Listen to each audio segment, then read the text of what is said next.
Welcome to our Sayali fashion designer channel आणि मी आहे सायली। तर तुम्हा सर्वांचं आपल्या आजच्या नवीन अशा छानशा व्हिडिओमध्ये मी मनापासून खूप खूप स्वागत करते। तर कसे आहात तुम्ही? नक्कीच मस्त आणि मजेत असणार आहे आणि आपल्या आजच्या छानशा व्हिडिओला सुरुवात करूया। सो बघा, खरं तर आज मी तुमच्यासोबत खूप सुंदर अशी लेटेस्ट ट्रेंडिंग न्यू लुक मधली ब्लाउज डिझाईन शेअर करणार आहे।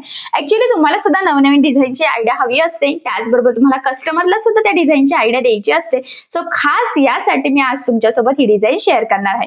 खरं तर मी तुम्हाला या संपूर्ण डिझाईनची कटिंग आणि स्टिचिंग अतिशय सावकाश स्टेप बाय स्टेप आणि खूप काही महत्त्वाच्या टिप्स अँड ट्रिक्स सांगण्याचा प्रयत्न करणार आहे, जेणेकरून तुम्हाला आपला आजचा हा व्हिडिओ बघून अशा पद्धतीने सहजच ही जी काही डिझाईन आहे कटिंग स्टिचिंग करता यावी खरं तर।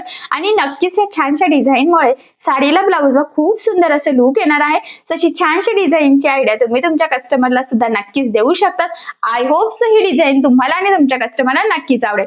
सो नक्की ट्राय करून बघा आणि जर तुम्हाला यामध्ये काही प्रॉब्लेम येत असेल तर मला कमेंट करून नक्कीच कळवा, मी तुमच्या प्रश्नाचे उत्तर देण्याचा नक्कीच प्रयत्न करेन। ठीक आहे, सो चला मग आता आपण आपल्या आजच्या छानशा व्हिडिओला सुरुवात करूयात आणि आपला आजचा हा व्हिडिओ तुम्ही स्किप न करता पूर्ण नक्की बघा, जेणेकरून तुम्हाला आपला आजचा हा व्हिडिओ बघून नवीन डिझाईनची आयडिया मिळेलच मिळेल, पण फक्त डिझाईन बनवणंच नाही तर ती प्रॉपर फिनिशिंग सहित देखील कशी बनवावी तर हे सुद्धा सहजच लक्षात येईल। ठीक आहे, सो चला मग आता आपण स्टार्ट करूयात।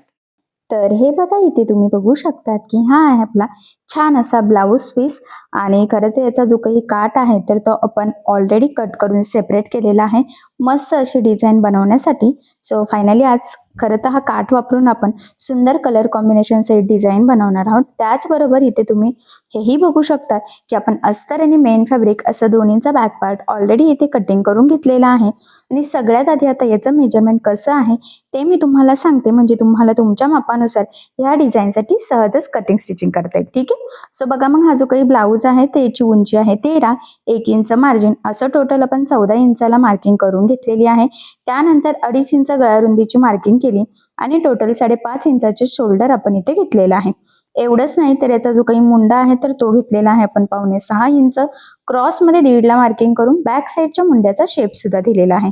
नेहमी इथून टाकत असतो आपण छातीचा चौथा भाग अधिक 1.5 इंच मार्जिन, तर 8.5 अधिक 1.5 असं टोटल 10 इंचाला मार्किंग करून हा बॅक पार्ट इथे आपण ऑलरेडी कटिंग करून घेतला। आता सगळ्यात आधी गळ्याची जी काही मार्किंग आहे तर ती आपण इथे अस्तरच्या बॅक पार्टवर करून घेणार आहोत। सो बघा, मग तुमचा जेवढा गळा असेल त्यामध्ये अर्धा इंच एक्स्ट्राचं मार्जिन ऍड करायचं। तर इथे 10चा गळा आहे, अर्धा इंच मार्जिन, असं टोटल मी 10.5 इंचाला मार्किंग करून घेतली। त्यानंतर 2.5 इंच गळा रुंदीची मार्किंग केलेली आहे आणि पट्टीच्या सहाय्याने हे पॉइंट जॉईन करून इथे आपल्याला एक बॉक्स तयार करून घ्यायचा आहे। खरं तर ही आपली बेसिक स्टेप आहे, तुमचा गळा कुठलाही असो आपल्याला सगळ्यात आधी ह्या पद्धतीने हा बॉक्स तयार करून घ्यावा लागतो। आणि हा बॉक्स तयार झाल्यानंतर जो काही आपला मेन गळ्याचा शेप असेल तर तो आपण इथे ड्रॉ करून घेतो। तर आज आपल्याला पानगळ्यावर डिझाईन बनवायची आहे। सो बघा, मग ह्या पद्धतीने मी अगदी सावकाशपणे पानगळ्याची मार्किंग करून घेते आणि तुम्हाला किती डीप हवा आहे तर ऍक्च्युली ते तुमच्यावर डिपेंड आहे किंवा कस्टमरला किती डीप हवा आहे त्यावर। आणि ह्या पद्धतीने इथे मी पानगळ्याचा शेप अगदी अलगत अलगत मार्क करून घेतला। त्यानंतर आता यावरच थोडंसं डार्क करून घेते मी, जेणेकरून व्हिडिओमध्ये आपली परफेक्ट गळ्याची मार्किंग कुठली आहे तर ते तुमच्या सहजच लक्षात यावं यासाठी। सो बघा, मग फायनली आपली परफेक्ट अशी पानगळ्याची मार्किंग इथे झालेली आहे। यानंतर आतल्या साईडने सुद्धा आपल्याला एक पॅच तयार करायचा आहे, त्यासाठी सुद्धा अलगत अलगत आधी मार्किंग केली आणि त्यानंतर मग चॉकच्या सहाय्याने ती मार्किंग आपल्याला डार्क करून घ्यायची। ठीक आहे, अशा पद्धतीने गळ्याची परफेक्ट मार्किंग झालेली आहे। सो आता आपण इथे कटिंग करून घेऊयात। तर सगळ्यात आधी जो काही आपला मेन पानगळा आहे मोठा डीप वाला तर तो आपल्याला इथे कटिंग करून घ्यायचा आहे। सो बघा, मग जी काही एक्झॅक्टली मार्किंग होती त्यावरच मी कट केलेला आहे आणि इथे मेन गळ्यासाठी आपण कॅनव्हास पेपर यूज करणार नाहीये, पॅचेस साठी इथे यूज करणार आहोत। तर हा जो काही आतला पॅच आहे तर तो सुद्धा मी इथे कट करून घेते, जेणेकरून पुढचं कटिंग स्टिचिंग करणं आपल्याला इझी जावं यासाठी। सो बघा, मग फायनली गळ्याची मार्किंगही झालेली आहे आणि कटिंग सुद्धा। सो आता आपण इथे स्टिच करायला सुरुवात करूयात। तर सगळ्यात आधी आता आपल्याला इथे अस्तर आणि मेन फॅब्रिक एकमेकाला जोडून घ्यावा लागणार आहे। त्यासाठी आपल्याला जो काही आपला मेन फॅब्रिकचा बॅक पार्ट आहे तर तो सरळ ठेवायचा, त्यावर आपण कटिंग केलेला अस्तरचा पार्ट ठेवून घ्यायचा आहे।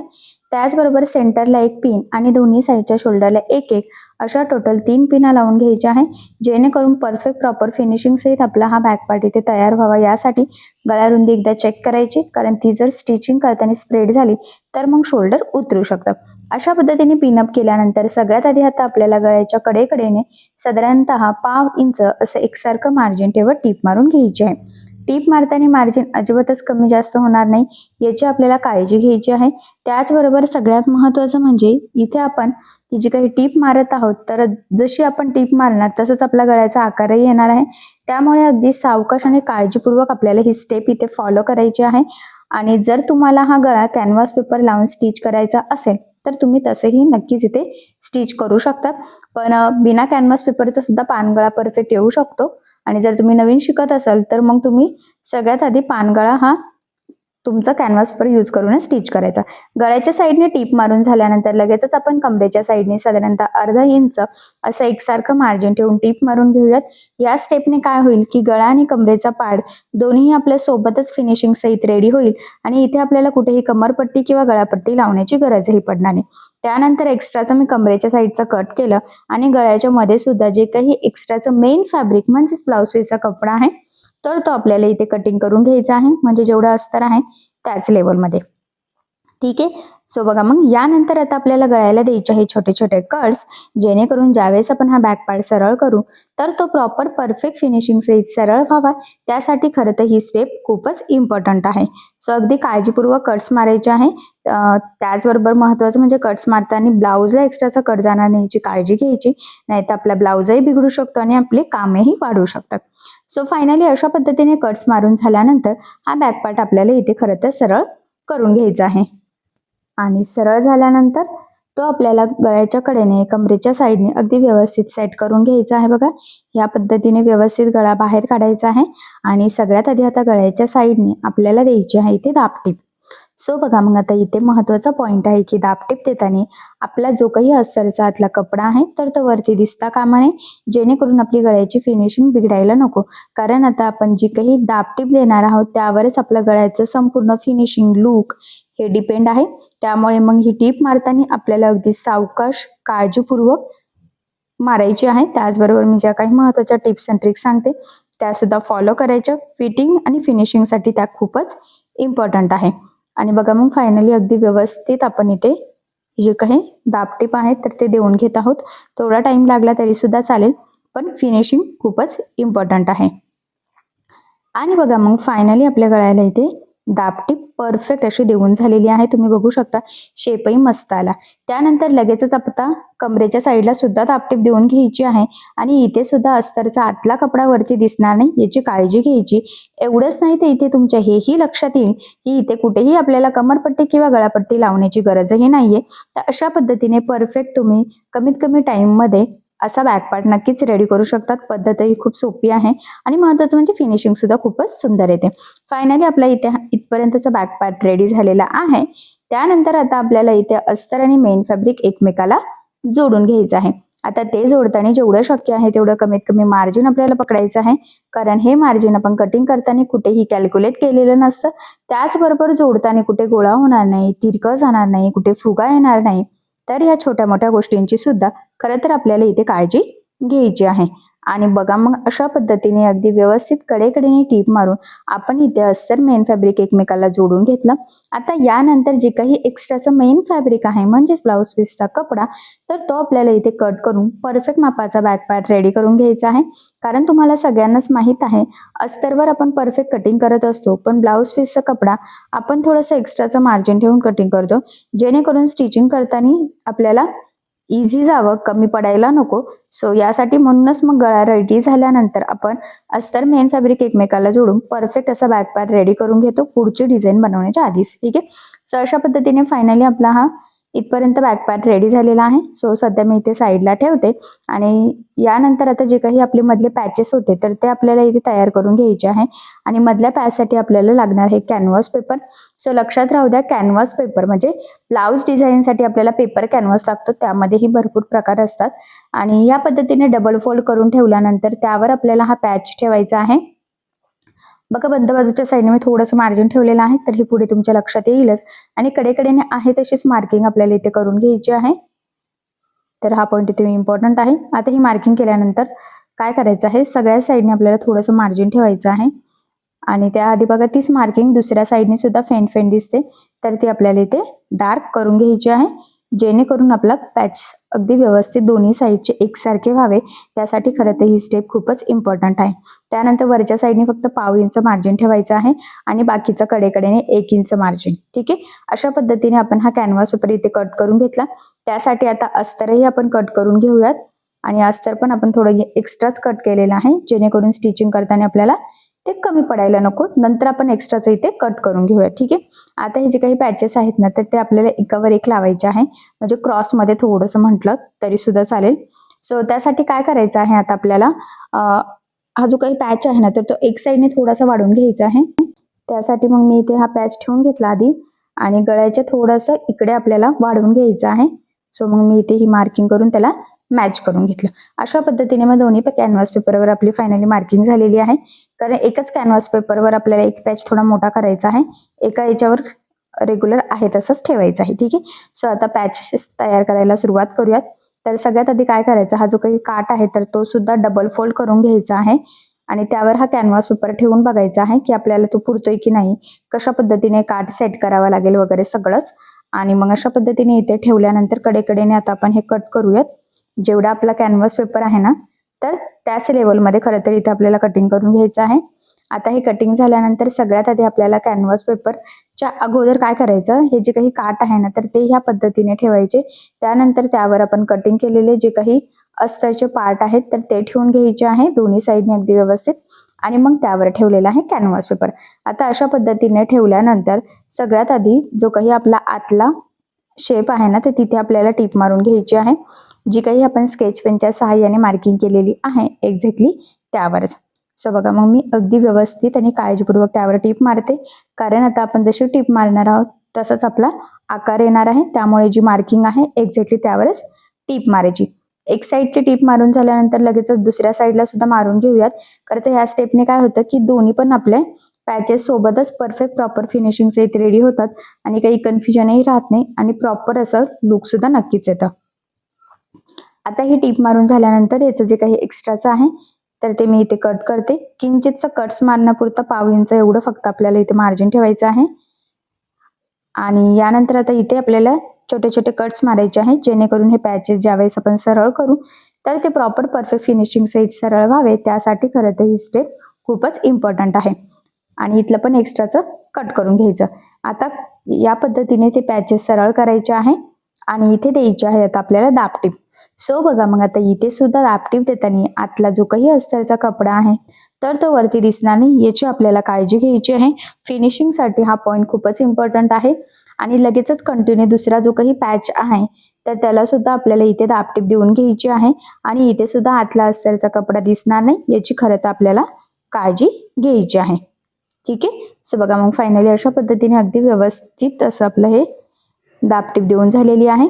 त्यानंतर कडेकडेने टीप मारायची आहे, जसा आपला कॅनव्हास पेपरचा शेप आहे अगदी त्यावरच, जेणेकरून अस्तर, कॅनव्हास पेपर आणि काट व्यवस्थित एकमेकाला जॉईंट होईल आणि प्रॉपर परफेक्ट फिनिशिंग सहित आपले हे पॅचेसही नक्कीच रेडी होतील. आता टीप मारून झाल्यानंतर एक्स्ट्राचं संपूर्ण आपल्याला कट करायचं आहे. बघा, ह्या पद्धतीने कडेकडेने, म्हणजे सोबतच अस्तर, काट काय असेल ते सगळंच. ठीक आहे, एक साईडचं झाल्यानंतर सेम त्याच पद्धतीने दुसऱ्या साईडचं सुद्धा आपण इथे एक्स्ट्राचं कट करून घेऊयात. आणि फायनली आपले इथे दोन्ही पण पॅचेस तयार झालेले आहेत, तर ते एकावर एक आपल्याला लावायचे आहे खरं तर पुढे ते तुमच्या लक्षात येईलच. आता इथे एक लेस लावून घेऊयात. खरं तर मी कॉपर गोल्डन कलरची लेस घेतलेली आहे, कारण काटही तसाच आहे आणि यावरचं वर्क सुद्धा. सो बघा, मग अगदी व्यवस्थित आणि काळजीपूर्वक मी इथे ही लेस लावून घेते गळ्याच्या कडेकडेने. ऍक्च्युली इथे तुम्ही नाही लावली तरी सुद्धा चालणार आहे, काही प्रॉब्लेम नाही. ठीक आहे, आणि लेसला दुसऱ्या साईडने सुद्धा टीप द्यायची. ऍक्च्युली मी नेहमीच सांगत असते, लेस जाड बारीक कशीही असो, शक्य असल्यास दोन्ही साईडने टीप द्यायची. त्याचे 2-3 फायदे आहेत. सगळ्यात महत्त्वाचं म्हणजे लेस पॅक लागली जाते, ती वरती तरंगतही नाही, आणि मोस्ट इम्पॉर्टंट म्हणजे फिनिशिंग देखील खूपच सुंदर येते. सो बघा, मग फायनली अशा पद्धतीने दुसऱ्या साईडला सुद्धा आपण आता इथे लेस लावून घेत आहोत. आणि मी म्हटल्याप्रमाणे दोन्ही पण साईडच्या लेसला आपण डबल टिप म्हणजे दोन्ही साईडने टिप देऊन घेतलेली आहे. ठीक आहे. आता हे तयार झालेले पॅचेस आपल्याला बॅक पार्टला लावून घ्यायचे आहे. त्यासाठी काय करायचं, मी म्हटलं होतं बघा, एक पॅच जो आहे तर तो थोडासा एक्स्ट्राचा आहे सेंटरपासून. सो बघा, मग तो ह्या पद्धतीने मी ठेवून घेते. बघा, सेंटरपासून थोडासा बाहेर काढलेला आहे. तर तो अशा पद्धतीने ठेवल्यावर कडेने तुम्ही इथे पिना पण लावू शकतात, जर स्टिच करताना खालीवर व्हायला नको यासाठी, किंवा मग डायरेक्टही अंदाज घेऊन थोडंसं टिप मारू शकतात. चॉकने सुद्धा मार्किंग करू शकतात. सो आता मी चॉकने मार्किंग केलेली आहे आणि बरोबर त्याच लेवलमध्ये अगदी सावकाश आणि काळजीपूर्वक इथे हा पॅच जोडून घेत आहे. कारण आता आपण कसा जोडणार त्यावर त्याची फिनिशिंग वगैरे संपूर्ण डिपेंड आहे. आणि बघा, मग फायनली अगदी व्यवस्थित आणि काळजीपूर्वक इथे मी हा पॅच जोडून घेतलेला आहे. आता इकडचा पॅच सगळ्यात आधी लावलेला आहे, त्यानंतर मग दुसरा पॅच लावायचा आहे. तर दुसरा पॅच ह्या पॅचच्या आतल्या साईडनी बरोबर सेंटर पॉइंटला मॅच करायचा आहे. ठीक आहे. म्हणजे याचा शेपच थोडासा वेगळा आहे डिझाईनचा खरं तर. सो बघा, मग या पद्धतीने हा दुसरा पॅच ठेवून घ्यायचा आहे आणि टीप मारून जोडून घ्यायचा. खरं तर ना, पॅच जोडताना सुरुवातीला आणि शेवटी डबल टीप देऊन व्यवस्थित लॉक करायचा आहे, जेणेकरून तुम्ही ब्लाऊज कितीही यूज केला तरी सुद्धा तिथून शिलाई निघायला नको, यासाठी व्यवस्थित लॉक करणं खूपच गरजेचं आहे. जर तुम्ही लॉक केले नाही, नुसतीच टीप मारली, तर मग ते घातल्यानंतर खेचून लगेच तिथली शिलाई निघू शकते. आता बघा, इथपर्यंत टीप दिल्यानंतर इथूनही आपल्याला हे दोन पॅच जॉईन करून घ्यायचे आहे. सो इथे पण मी एक सिंपल छोटीशी टीप मारून घेतली. ठीक आहे. अशा पद्धतीने दोन्ही साईडचे पॅचेस आपण इथे जॉईन करून घेतलेले आहे. यानंतर आता आपल्याला इथे बॅकला टक्स टाकायचे आहे. सो बघा, मग सेंटरपासून 4.5 आणि उभ्या 4 इंचच्या टक्स पॉईंटची मार्किंग मी इथे करून घेतलेली आहे. दोन्ही साईडनी सेमच आता जी मार्किंग केलेली आहे एक्झॅक्टली त्यावरच आपल्याला इथे टक्स टाकायचा आहे. सो त्यावर मी ह्या पद्धतीने फोल्ड केलेला आहे आणि तिरका टक्स टाकायचा. सगळ्यात महत्त्वाचं म्हणजे सुरुवातीला डबल टिप देऊन लॉक करायचं. एवढंच नाही तर पूर्ण टक्सला सुद्धा आपल्याला डबल टिप देऊन घ्यायची आहे, जेणेकरून टक्स व्यवस्थित पडले जातील, टाकले जातील आणि त्यामुळे फिनिशिंग आणि फिटिंग व्यवस्थित येईल. कारण जर योग्य पद्धतीने टक्स टाकले नाही तर फिनिशिंग आणि फिटिंगला प्रॉब्लेम येतो. बऱ्याचदा ब्लाऊजचा मागचा भागाचा वरती उचलल्यासारखा होतो. सो तसं होऊ नये त्यासाठी परफेक्ट टक्स टाकणं खरं तर खूपच गरजेचं आहे. सो अशा पद्धतीने फायनली दोन्ही साईडने आपण इथे टक्स टाकून घेतलेले आहे. यानंतर आता इथे आपल्याला गळ्याला म्हणजे मेन जो काही पानगळा आहे ना, तर तिथे एक लेस लावायची आहे. तो कॉपर गोल्डनच लेस मी इथे घेतलेली आहे. तुम्ही एखादं कॉन्ट्रास्ट लेसला मॅचिंग वगैरे किंवा काठाला मॅचिंग सुद्धा लेस इथे यूज करू शकतात. बट इथे मी कॉपर गोल्डन डिझायनर लेस घेतलेली आहे. आणि आधीच्या पॅचला जी लेस यूज केलेली आहे तर ती जरी तुम्हाला इथे यूज करायची असेल तर तुम्ही नक्कीच करू शकतात. आणि गळ्याच्या कडेकडेने ती व्यवस्थित आणि काळजीपूर्वक आपल्याला इथे लेस लावून घ्यायची आहे. सगळ्यात महत्त्वाचं म्हणजे बऱ्याचदा लेस लावण्याच्या आधी गळ्याचा आकार खूप सुंदर असतो, पण बऱ्याचदा आपल्याला लेसच व्यवस्थित लावता येत नाही आणि त्यामुळे काय होतं की गळ्याचा आकार बिघडतो, शेप आपल्याला हवा आहे तसा येत नाही. तसं होऊ नये त्यासाठी अगदी सावकाश आणि काळजीपूर्वक आपल्याला इथे लेस लावून घ्यायची आहे. सो लेस लावताना तुम्ही सुद्धा अजिबात गडबड करायची नाहीये, अगदी सावकाशपणे लेस स्टिच करायची आहे. ठीक आहे. सो बघा, मग फायनली अशा पद्धतीने आपण इथे लेस लावून घेतली. आता ह्या लेसला सुद्धा दुसऱ्या साईडने टीप द्यायची आहे. मी मगाशीच सांगितलं होतं की लेस जाड बारीक कशीही असो, शक्य असल्यास दोन्ही साईडने टीप द्यायची. त्याचे 2-3 फायदे आहेत. सगळ्यात महत्त्वाचं म्हणजे लेस पॅक लागली जाते, ती वरती तरंगतही नाही आणि मोस्ट इम्पॉर्टंट म्हणजे फिनिशिंग सुद्धा खूपच सुंदर येते. ठीक आहे. सो बघा, मग फायनली आपल्या इथे ही लेस लावून झालेली आहे. त्यानंतर कमरेच्या साईडला सुद्धा मी एक लेस इथे यूज करते. तुम्ही नाही केली तरी सुद्धा चालणार आहे. तर मी बारीक लेस यूज केलेली आहे, जी आपण पॅचसाठी यूज केली होती. आणि आता सध्या ना कमरेच्या साईडला लेस लावण्याचं खूप ट्रेंड चालू आहे. खरं तर त्यामुळे ना ब्लाऊजला खूप सुंदर असं लूक येतं. सो त्यामुळे तुम्ही सुद्धा नक्कीच लावू शकता. सो अगदी काळजीपूर्वक मी इथे लेस लावून घेतलेली आहे. आता लेसला एक साईडने टीप मारल्यानंतर दुसऱ्या साईडने सुद्धा टीप देऊन घ्यायची आहे. हा पॉईंट खरं तर खूप इम्पॉर्टंट आहे मी म्हटल्याप्रमाणे. आणि बघा, मग फायनली परफेक्ट अशी लेस आपली इथे लावून झालेली आहे. ठीक आहे. आता यानंतर आपल्याला इथे नॉट लावायचा आहे. तर इथे मी रेडीमेड कॉपर गोल्डन कलरचं नॉट घेते. तर एका ब्लाऊजसाठी 1 मीटर नॉट सफिशियंट असते. आणि याला आता आपल्याला अगदी सिंपल असे लटकन तयार करून घ्यायचे आहे. सो बघा, मग मी इथे 2 चौकोन तयार करते. एकसारखे साईजमध्ये करायचे आहे. आणि जर का तुम्हाला इथे रेडीमेड लटकन लावायचं असेल तर तसंही तुम्ही लावू शकतात, किंवा जर तुम्हाला इथे डिझायनर लटकन बनवायचं असेल तर याआधी मी बरेचसे व्हिडिओ टाकलेले आहेत, तर त्यानुसार सुद्धा तुम्ही लटकन डिझाईन बनवू शकतात. बट आज मी तुम्हाला जे लटकन सांगते तर त्याची पद्धत सुद्धा खूप सोपी आहे. खरं तर अगदी कमीत कमी टाईममध्ये सुद्धा हे लटकन तयार होतात. सो अशा पद्धतीचं लटकन तुम्ही सुद्धा नक्की ट्राय करून बघू शकतात. दिसायला खूप छान आहे आणि पद्धतही खूपच सोपी आहे. ठीक आहे. सो बघा मग फायनली एक लटकन तयार झालं. सेम त्याच पद्धतीने दुसऱ्या साईडचं लटकन सुद्धा तयार करून घेऊयात. खरं तर फुलाची पाकळी कशी असते त्या टाईपमध्ये हे लटकन तयार होतं आणि लुकही नक्कीच मस्त येतं. दोन्ही लटकन तयार झाल्यानंतर सेंटरपासून कट करायचं आहे आणि मग आपल्याला इथे बॅकपार्टला लावून घ्यायचं. साधारणतः 2.5 ते 3 इंचावर आपल्याला हे नॉट लावायचं असतं. नॉटला नेहमी डबल टिप देऊन लॉकही करायचं, जेणेकरून तिथून शिलाई निघायलाही नको आणि ते लवकर खराबही व्हायला नको. कारण की कसं ना तिथे पार्ट खूप आपला खेचला जातो ब्लाऊज घातल्यानंतर. सो म्हणून आणि तीच मार्किंग दुसऱ्या साईडला करून घ्यायची, जेणेकरून दोन्ही साईडनी अगदी परफेक्ट प्रॉपर असं आपलं नॉट लागले जातील एकाच लेवलमध्ये आणि फिनिशिंग फिटिंगला प्रॉब्लेमही नक्कीच येणार नाही. सो अशा पद्धतीने परफेक्ट नॉट लावून झाल्यानंतर आपण इथे हे बांधून घेऊयात आणि फायनली आपला हा बॅक पार्ट इथे रेडी झाला. सो जवळून लुक दाखवते, जेणेकरून तुम्हाला हे आयडिया येईल की आपली डिझाईन कशी तयार झालेली आहे. सो बघा मग फायनली छान असे लटकन डिझाईन सहित पानगळ्यावर मस्त अशी आपण इथे ब्लाऊज डिझाईन तयार करून घेतलेली आहे. सगळ्यात महत्त्वाचं म्हणजे लेसही खूप सुंदर डिझायनर आहे, त्यामुळे सुद्धा आपल्या ह्या डिझाईनला अजूनच मस्त असं लुक आलेलं आहे. तर काठापासून बऱ्याचदा आपल्याला डिझाईन कशी बनवावी हे सुचत नाही आणि बऱ्याच साऱ्या कस्टमरला काठाची पानगळ्यावर डिझाईन हवी असते. सो खास त्यांच्यासाठी आज आपण इथे पानगळ्यावर काठ वापरून खूप सुंदर अशी डिझाईन बनवून घेतलेली आहे. महत्त्वाचं म्हणजे संपूर्ण कटिंग स्टिचिंग मी तुम्हाला अगदी सावकाश स्टेप बाय स्टेप आणि खूप काही महत्त्वाच्या फिनिशिंगच्या टिप्स अँड ट्रिक्स सहित सांगितलेलं आहे, जेणेकरून तुम्हाला आपला आजचा हा व्हिडिओ बघून अशी छानशी डिझाईन सहज बनवता यावी यासाठी आणि ह्या छानशा डिझाईनमुळे तुमच्या साडीला आणि ब्लाऊजला खूप सुंदर असं लुक येणार आहे. सो ही डिझाईन तुम्ही नक्की ट्राय करून बघा आणि या छानशा डिझाईनची आयडिया तुम्ही तुमच्या कस्टमरला सुद्धा नक्कीच देऊ शकतात. आय होप सो तुम्हाला आणि तुमच्या कस्टमरला आपली आजची ही डिझाईन नक्कीच आवडेल. ठीक आहे. सो मग तुम्ही अशी डिझाईन नक्कीच ट्राय करून बघा. नक्कीच तुमच्या ब्लाऊजला आणि साडीला खूपच सुंदर या डिझाईनमुळे नक्कीच लुक येईल. ठीक आहे. सो बघा मग फायनली खूप सुंदर अशी खरं तर आपली डिझाईन रेडी झालेली आहे. तसंही मी तुम्हाला अगदी सोप्या पद्धतीने सांगितलेलं आहे, म्हणजे अतिशय सावकाश स्टेप बाय स्टेप आणि खूप काही महत्त्वाच्या फिनिशिंगच्या टिप्स अँड ट्रिक्स आहेत आणि बघितल्यावर लक्षात पण येते की फिनिशिंग किती सुंदर आलेली आहे. सो अशी छानशी डिझाईन तुम्ही नक्की ट्राय करून बघा. नक्कीच ह्या छानशा डिझाईनमुळे तुमच्या साडीला ब्लाऊजला खूप सुंदर असं लुक येईल आणि अशी छानशा डिझाईनची आयडिया तुम्ही तुमच्या कस्टमरला सुद्धा नक्कीच देऊ शकता. I hope so he design तुम्हाला आणि तुमच्या कस्टमरला सुद्धा नक्कीच आवडेल. ठीक आहे. सो चला मग आता आपण आपला आजचा व्हिडिओ इथेच थांबूयात आणि तुम्हाला आपला आजचा व्हिडिओ कसा वाटला हे मला कमेंट करून नक्की कळवा. त्याचबरोबर आपला व्हिडिओ आवडला असेल तर व्हिडिओला लाईक करायला विसरू नका आणि असेच नवनवीन छानसे व्हिडिओज बघण्यासाठी आपल्या सायली फॅशन डिझायनर या चॅनलला सबस्क्राईब करा आणि ज्या वेळेस तुम्ही सबस्क्राईब कराल त्यावेळेस त्यासमोरील बेल आयकॉन ही नक्की प्रेस करा. त्यामुळे काय होईल, जेव्हा मी नवीन व्हिडिओज टाकेल त्याचं नोटिफिकेशन तुम्हाला तुमच्या मोबाईलवर येईल. ठीक आहे. सो चला मग आता आपण भेटूया पुन्हा नवीन अशा छानशा व्हिडिओमध्ये. तोपर्यंत टेक केअर, काळजी घ्या आणि आपला आजचा व्हिडिओ शेवटपर्यंत पूर्ण बघितल्याबद्दल थँक्यू सो मच.